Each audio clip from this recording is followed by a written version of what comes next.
Bismillahirrahmanirrahim. Assalamualaikum warahmatullahi wabarakatuh. Nama saya Anissa Nurul Jannah dari kelas 10 TJKTB, ingin membuat video mengenai fiber optik. Pertama-tama mari kita ke pengertian kabel fiber optik. Fiber optik adalah kabel modern yang menggunakan serat kaca atau plastik sangat tipis untuk mengirimkan data dalam bentuk pulsa cahaya, bukan sinyal listrik, sehingga mampu menghantarkan informasi dengan kecepatan super tinggi, jarak jauh dan stabil karena tahan interferensi elektromagnetik, menjadi tulang punggung internet cepat dan komunikasi modern. Kabel ini hanya bekerja dengan memantulkan cahaya di sepanjang intinya, memungkinkan transfer data dalam jumlah besar hampir secepat cahaya. Cara kerja dan komponennya. 1. Media transmisi. Serat kaca atau plastik yang sangat halus, lebih tipis dari rambut manusia. Transmisi data mengubah data digital menjadi sinyal cahaya yang merambat melalui inti serat. Prinsip berdasarkan pantulan total cahaya dalam kurung total internal reflection agar sinyal tidak hilang. Struktur kabel terdiri dari inti dalam kurung core, tempat cahaya lewat, cladding dalam kurung pelapis, buffer, dan jaket luar. Keunggulan utama adalah berkecepatan tinggi, mampu mengirim data dalam jumlah besar dalam kurung gigabyte per second. Jarak jauh, transmisi data tanpa kehilangan kualitas signifikan, stabil dan aman, kebal terhadap gangguan elektromagnetik, dan bandwidth besar, kapasitas lebih besar dibanding kabel tembaga. B. Struktur kabel fiber optik. Struktur kabel fiber optik terdiri dari lapisan inti dalam kurung core, yaitu kaca atau plastik untuk transmisi cahaya, dibungkus cladding berindeks bias rendah, pelindung coating dalam atau buffer dalam kurung plastik, strength member dalam kurung Kevlar atau baja untuk kekuatan tarik, dan outer jacket PVC atau PE untuk perlindungan lingkungan. Komponen ini bekerja bersama menjaga integritas data dan fisik kabel. Berikut adalah detail struktur kabel fiber optik.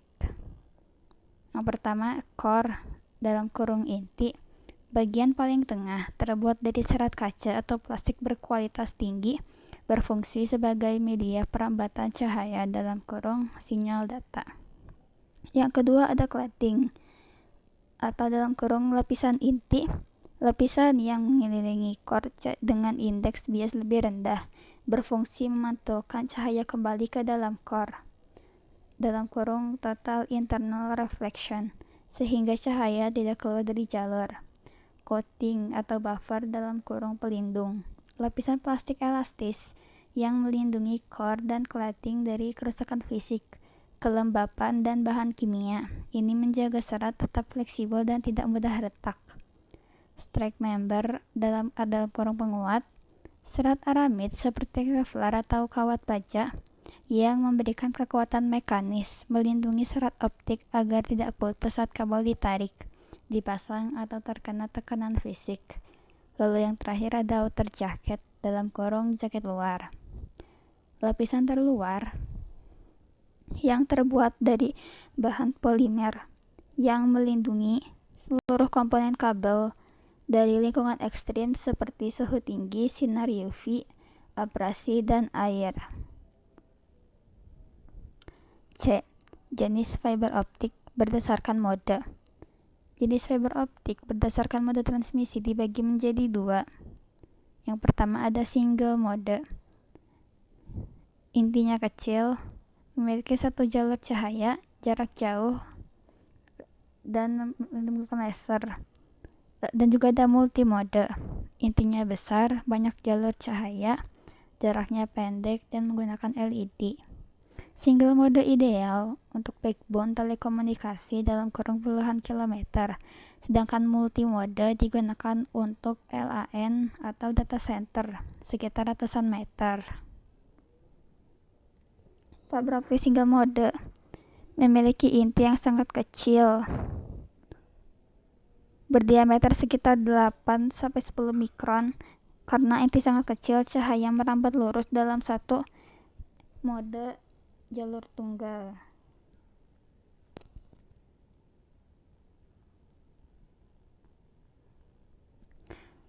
Karakteristiknya, sumber cahaya yaitu laser, jarak yang sangat jauh, bisa mencapai puluhan hingga ratusan kilometer. Karena redaman dalam kurung attenuation rendah, bandwidth yang sangat tinggi, penggunaan kabel backbone jaringan antar kota, dan transmisi jarak jauh. Sedangkan multimode memiliki inti yang lebih besar, biasanya berdiameter 50 hingga 62,5 mikron. Ukuran inti yang besar memungkinkan banyak mode cahaya atau sinyal merambat bersamaan. Karakteristiknya, sumber cahaya LED atau VC cell. Jaraknya pendek, umumnya sekitar kurang dari 2 km. Seringnya 300 hingga 500 meter. Bandwidth terbatas dibanding single mode. Penggunaan jaringan lokal, gedung perkantoran, dan data center. Perbedaan mendasar terletak pada diameter inti yang mempengaruhi jumlah jalur cahaya dan dispersi sinyal. Single mode menawarkan kinerja tinggi untuk jarak jauh tetapi lebih mahal. Sementara multimode lebih ekonomis untuk jarak pendek di lingkungan lokal. Jenis fiber optik berdasarkan konstruksi. Jenis fiber optik berdasarkan tempat pemasangan utamanya dibagi menjadi dua kategori. Indoor dalam kurung dalam ruangan dan outdoor dalam kurung luar ruangan. Dengan karakteristik fisik yang berbeda untuk menyesuaikan lingkungan, kabel indoor dirancang fleksibel untuk gedung, sedangkan outdoor tahan cuaca dan kondisi ekstrim. Berikut adalah rincian jenis fiber optik berdasarkan lokasi pemasangannya. Kabel indoor dalam kurung dalam ruangan, karakteristiknya ringan, fleksibel, dan biasanya dilapisi bahan tahan api. Pemasangannya digunakan di dalam gedung, kantor, pusat data, dalam kurung data center untuk menghubungkan perangkat jaringan. Kabel patch dalam kurung patch cord atau tulang punggung dalam kurung backbone antar lantai. Sedangkan kabel outdoor dalam kurung luar ruangan, karakteristiknya memiliki lapisan pelindung ekstra, jaket tebal yang tahan terhadap sinar UV, air, kelembapan, dan suhu ekstrim.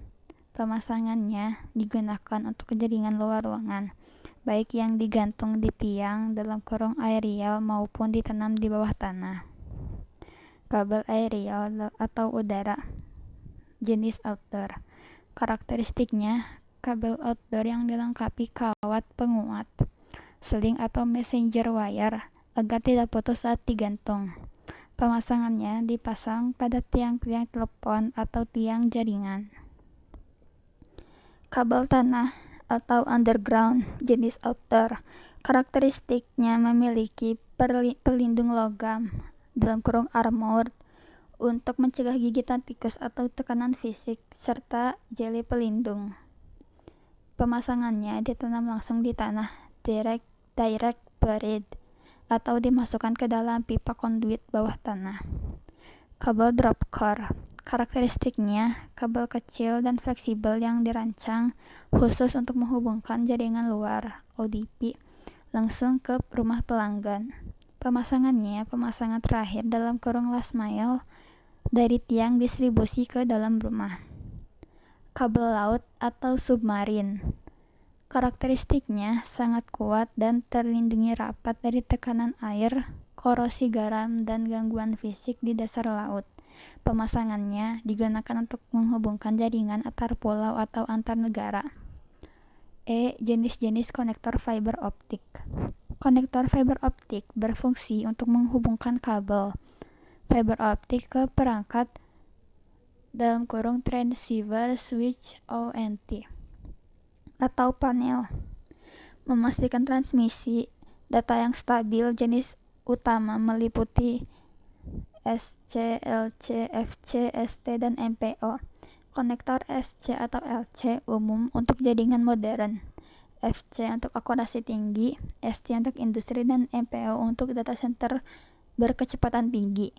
Berikut adalah jenis-jenis konektor fiber optik dan fungsinya. SC (subscriber connector) berbentuk persegi dengan mekanisme push-pull (dorong-tarik) yang mudah digunakan, sering digunakan pada perangkat FTTH, OLT, dan ONT karena efisien dan hemat tempat.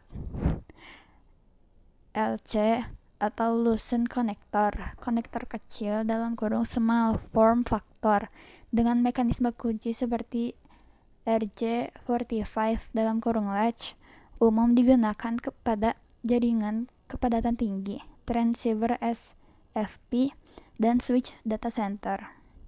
FC (Verrouillé Connection) menggunakan sistem ulir (drat) yang kokoh, sangat akurat dan stabil, cocok untuk lingkungan bergetar tinggi atau instrumen pengukuran atau laboratorium.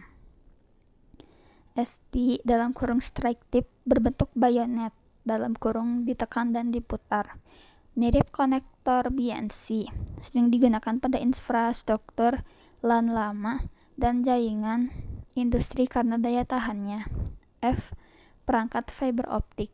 Perangkat utama fiber optik terdiri dari komponen fisik, kabel (core cladding coating), dan perangkat aktif atau pasif seperti OLT (pusat data), ONT atau modem (ujung pengguna), kabel fiber optik atau ODC atau ODP (pembagi sinyal), serta fusion splicer untuk penyambungan.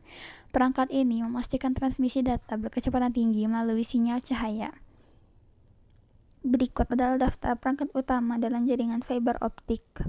Kabel fiber optik (core cladding coating), media transmisi yang membawa data dalam bentuk cahaya.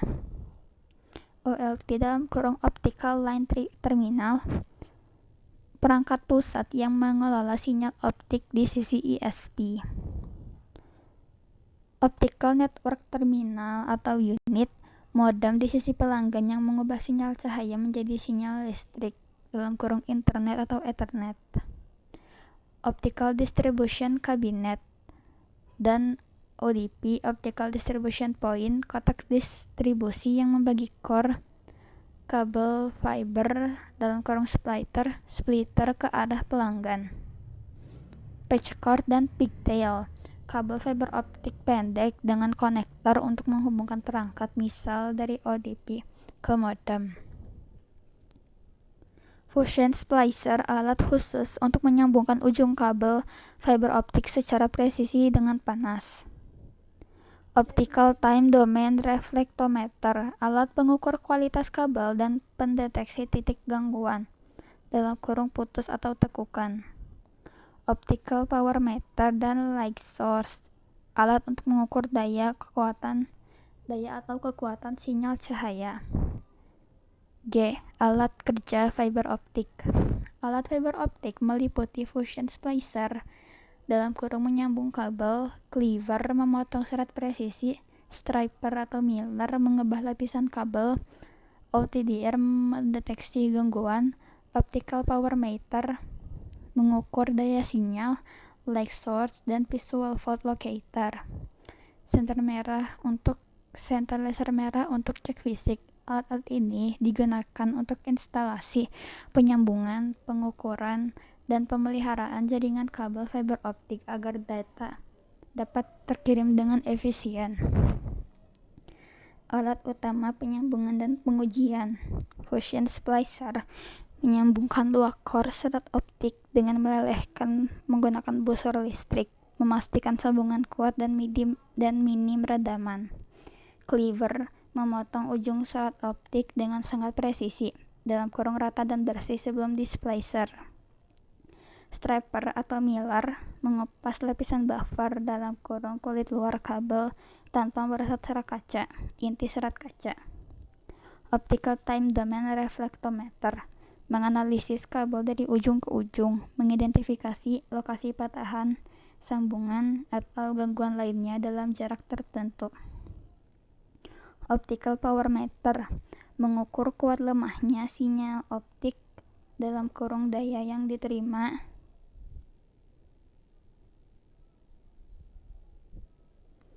satuannya dBm.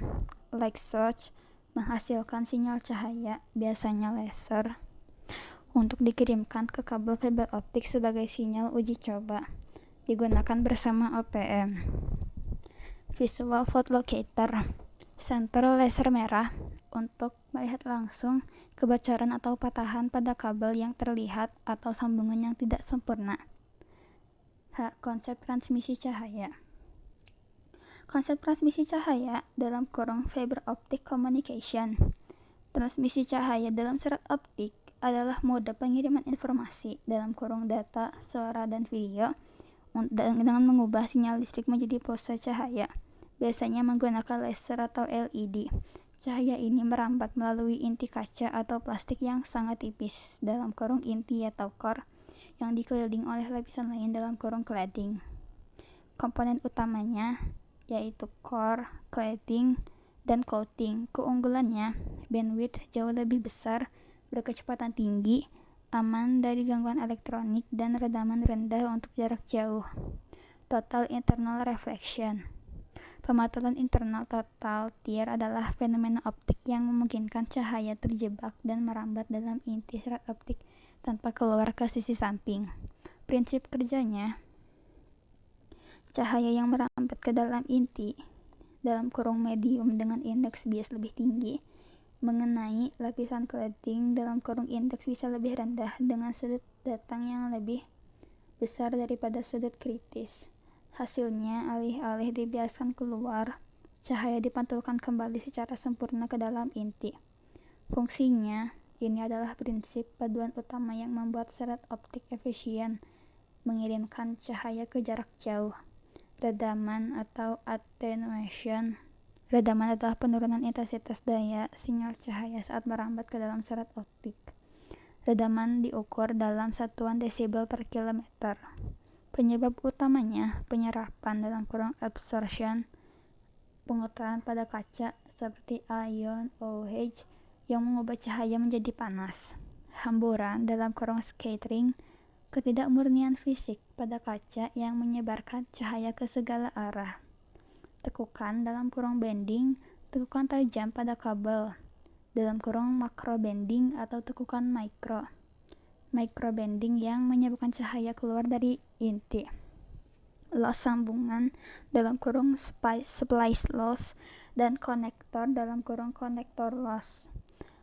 Loss sambungan dan konektor adalah bagian dari insertion loss, berkurangnya daya sinyal pada titik-titik sambungan fisik kabel. Loss sambungan atau dalam kurung splice loss terjadi saat dua kabel fiber disambung permanen dalam kurung fusion splicing. Penyebabnya adalah ketidaksejajaran inti dalam kurung misalignment atau sambungan yang tidak sempurna. Loss konektor atau dalam kurung konektor loss terjadi saat serat optik dilepas pasang menggunakan konektor dalam kurung contoh SC atau LC. Faktor penyebabnya adalah kontaminasi dari debu, minyak, atau kotoran pada ferrule konektor adalah penyebab utamanya. Ketidaksejajaran dalam kurung misalignment. Inti serat tidak lurus secara sempurna saat disambungkan. Adanya celah udara atau air gaps, jarak antara ujung dua serat yang tersambung. Ringkasan transmisi cahaya yang terjadi via tear yang efisien, namun sinyal akan melemah akibat redaman dalam kurung faktor material atau dalam kurung faktor material atau jarak, dan loss dalam kurung kualitas konektor atau sambungan. Topologi kabel fiber optik. Topologi fiber optik adalah susunan fisik dan logis perangkat jaringan yang menggunakan kabel serat optik dengan jenis umum seperti star, ring, mesh, dan tree, serta yang paling relevan untuk Fiber to the home adalah passive optical network yang bersifat point to multipoint dan point to point, di mana passive optical network menggunakan splitter pasif tanpa listrik di jalur distribusi, menjadikannya sangat efisien untuk koneksi berkecepatan tinggi dan stabil seperti IndiHome. Ada star atau bintang. Setiap perangkat yang terhubung ke titik pusat hub atau switch memungkinkan satu perangkat bermasalah tidak memengaruhi yang lain. Sering digunakan di fiber to the home. Lalu ada ring atau cincin. Perangkat terhubung membentuk lingkaran. Data mengalir dua arah untuk redundansi. Ada mesh. Setiap perangkat terhubung ke banyak perangkat lain, menawarkan jalur data dan cadangan yang sangat andal. Tree, pohon, kombinasi star dan bus membentuk struktur hierarkis dengan cabang-cabang untuk efisiensi. J, topologi jaringan fiber to the home. Topologi utama untuk layanan broadband, passive optical network atau point to multipoint. Satu serat dari penyedia dibagi ke banyak pengguna menggunakan splitter pasif yang tidak memelurkan listrik di jalur distribusi. Contohnya adalah jaringan IndiHome, Econet, dan BizNet. Point to point, setiap pelanggan mendapat jalur fiber optik langsung dari pusat. Biasanya menggunakan teknologi Ethernet, menawarkan koneksi langsung dan individual, lebih mahal tetapi lebih mudah dikelola per pelanggan. Internet Service Provider. Internet Service Provider (ISP) adalah penyedia jasa internet adalah perusahaan atau organisasi yang menyediakan akses internet bagi pelanggan, individu, rumah tangga maupun korporasi dengan memanfaatkan infrastruktur teknologi kabel (fiber optik atau DSL) atau nirkabel (satelit seluler). ISP bertindak sebagai jembatan yang menghubungkan perangkat pengguna ke jaringan internet global yang biasanya memerlukan biaya langganan. Berikut adalah penjelasan mendalam mengenai ISP. 1. Fungsi utama ISP. Akses internet memberikan akses ke dunia maya, memungkinkan pengguna untuk browsing, streaming, dan aktivitas daring lainnya. Penyediaan infrastruktur menyediakan perangkat keras seperti modem atau router dan kabel yang diperlukan untuk koneksi. Alamat IP atau IP address memberikan alamat IP unik kepada pengguna agar perangkat dapat dikenali dalam jaringan global. Layanan tambahan menyediakan layanan tambahan seperti email, web hosting, registrasi domain, dan layanan keamanan internet. 2. Jenis-jenis koneksi ISP. ISP menggunakan berbagai metode untuk menghantarkan internet ke pengguna. Fiber optik menggunakan kabel serat optik untuk kecepatan tinggi dan stabil. Contohnya IndiHome, BizNet, First Media. DSL, Digital Subscriber Line, menggunakan kabel telepon tembaga untuk koneksi internet. Wireless atau nirkabel, akses internet tanpa kabel termasuk Wi-Fi di tempat umum atau layanan satelit. Mobile broadband, layanan internet melalui jaringan seluler. Pada ponsel. Cara kerja ISP. Pengguna meminta akses internet melalui perangkat, koneksi ke gateway. Permintaan diteruskan ke titik akses ISP terdekat. Jaringan tulang punggung backbone. ISP menghubungkan ke backbone internet global yang menangani lalu lintas data berkecepatan tinggi. Pertukaran data dari internet global dikirimkan balik ke pengguna. Tingkatan tier ISP. Tier 1 ISP besar yang memiliki infrastruktur tulang punggung sendiri dan beroperasi secara global. Tier 2 ISP regional yang membeli kapasitas dari tier 1 dan menghubungkannya ke pengguna.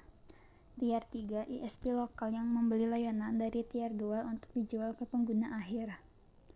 Contoh ISP di Indonesia. Beberapa penyedia layanan internet yang umum di Indonesia antara lain Telkom Indonesia, IndiHome, BizNet, First Media, MyRepublic, serta berbagai penyedia layanan seluler, Telkomsel, Indosat, atau XL.